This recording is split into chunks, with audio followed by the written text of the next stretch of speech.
Dear students, today I will talk about the poem Ode to the West Wind by P.B Shelley.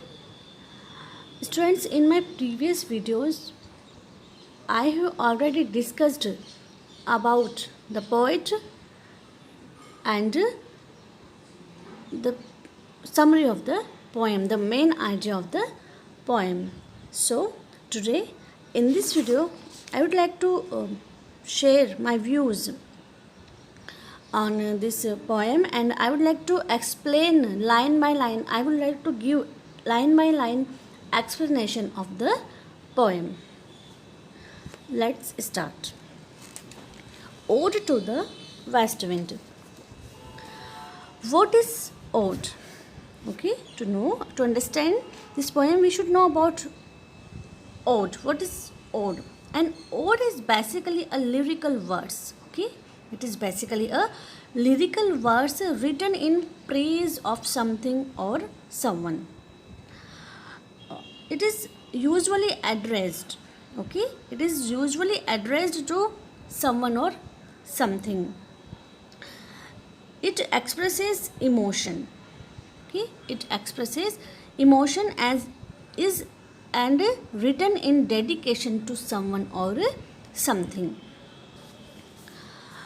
Now come to the poem Ode to the West Wind. In this poem, the poet directly addresses to the west wind.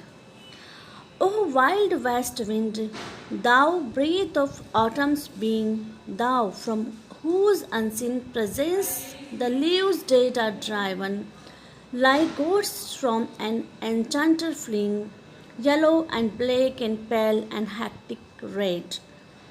Pestilence stricken multitudes. O wild west wind. In the first stanza, the poet describes the effect of the west wind on the earth as a destroyer and a preserver. The poet directly addresses the west wind. O wild west wind, thou breath of autumn's spring, you are the breath, you are the lifeline of the autumn season. He calls the west wind the lifeline of autumn season. Thou, from whose unseen presence the leaves dead are driven. The west wind is the symbol of power and strength. It brings revolution wherever it blows, whether it is on the earth, in the sky, or in the sea. Thou, O west wind, from whose unseen presence you are invisible, nobody can see you. The leaves dead are driven. The poet says that when the west wind blows, okay, the dead and dried leaves of the trees fall down and removed by the wind, by the unseen wind. In these lines, the poet says that these leaves are removed by the west wind, by the power of the west wind. Like ghosts from an enchanter fleeing, yellow and black and pale and hectic red. Like ghosts from an enchanter fleeing. Here in these lines, Shelley gives a beautiful example of simile. He compares these dry and dead leaves to the ghost and calls the west wind a magician. Like ghosts from an enchanter fleeing, he says that just as in the presence of the magician, the ghost disappears. In the same way, these dead leaves are driven away by the west wind. Means when the west wind comes or blows, all the dead or fallen leaves are removed. Yellow and black and pale and hectic red. These leaves are of various colors. Some are yellow, some are black, some are pale and weak, and some are of wild red. They have different colors. Pestilence stricken multitudes. Now the poet again compares the leaves to the crowds of the sick people. He says that These dry and fallen leaves look like a group of the people who are suffered or stricken by some dangerous disease or any epidemic. Pestilence stricken multitude means dead and fallen leaves look like the group of sick people who are suffered or who are stricken by some serious disease or by any epidemic. O thou who charitest to their dark wintry bed the winged seeds where they lie cold and low. The poet tells the impact of the west wind on the earth. He says that, O thou, the wild west wind, who charitest means carries away. Okay. The wild west wind carries the seeds, winged seeds, carries the seeds and places the seeds underground, where they lie in dark and cold place. Okay. To their dark and wintry bed, the winged seeds means the seeds are kept underground where they lie in dark and cold place, each like a corpse within its grave. Now the poet again compares these dead leaves to the dead bodies which are lying in their graves.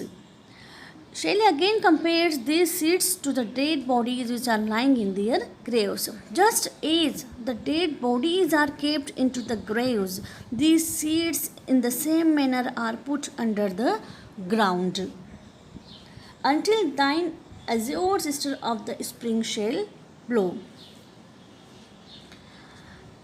And until thine azure sister of the spring, and when the spring season comes, it brings a new change, a new life. Actually, autumn is considered to be dull and gloomy, and spring is marked by light and hope and natural activity. When the spring blows her trumpet in order to awake the sleeping earth, okay, with the sound of the trumpet, or on hearing the call of the trumpet, the seeds come out of their graves.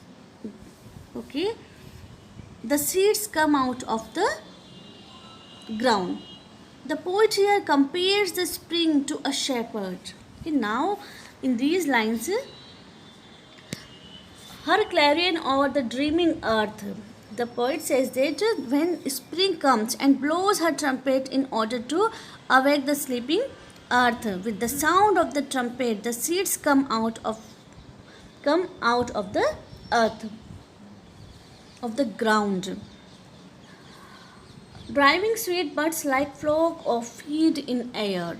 Now, the poet here compares the spring to a shepherd. Just as a shepherd takes the flock of sheep out or to the fields in order to graze them, similarly, in the same way, the spring brings the seeds out of the buds. The buds blooms and become a flower.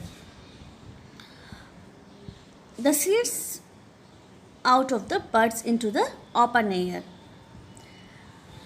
with living hues and odors plain and hilled, while in the spring season the nature seems to be filled with flowers. The valleys look beautiful and we can see grass in the field and the air becomes fragranted.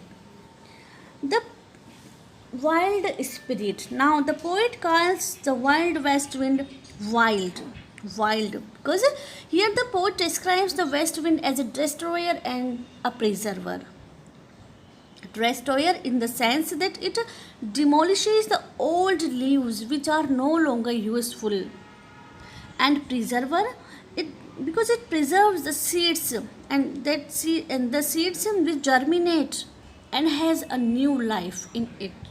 Okay, so here the poet tells us about the double role of the west wind. On the one hand, he calls west wind destroyer, and on the other hand, he calls it a preserver. It is both a destroyer and a preserver because it destroys what is to be demolished, and it preserves which has a new life, which can has a new which has a